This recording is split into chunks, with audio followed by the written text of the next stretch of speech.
চক্ষু, কর্ণ, নাসিকা, জিহ্বা ও ত্বক।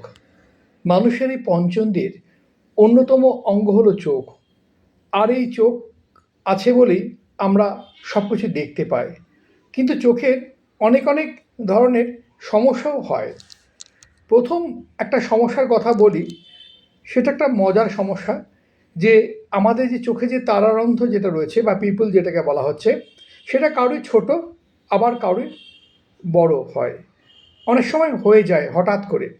এটাকে বলা হয় অ্যানাইসোকোনিয়া। এই অ্যানাইসোকোনিয়া হলে কিন্তু একটু সতর্ক থাকা উচিত। কারণ অ্যানাইসোকোনিয়া কিন্তু অনেক কারণে হয়। যেমন যদি কোনো আঘাতের ফলে হতে পারে, কোনো ওষুধের ফলে হতে পারে, কোনো ইনফেকশনের কারণ হতে পারে, কোনো নার্ভের সমস্যার জন্য হতে পারে।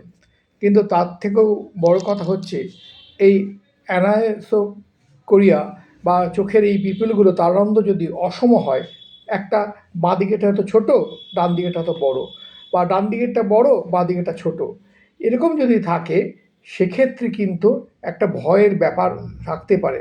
কারণ আমরা জানি যে জলাতঙ্ক যে অসুখটা হয়, যে র্যাবিস ভাইরাস যখন ইনফেকশন যখন হয়ে যায়, তখন কিন্তু এই অ্যানাসোকোনিয়া কিন্তু পেশেন্টের মধ্যে দেখতে পাওয়া যায়।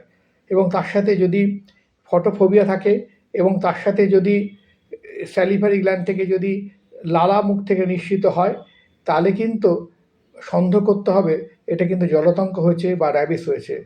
তাই অ্যানাইসোকোনিয়া পেশেন্টকে পেলে কিন্তু আমাদের সবারই একটু সতর্ক হওয়া দরকার।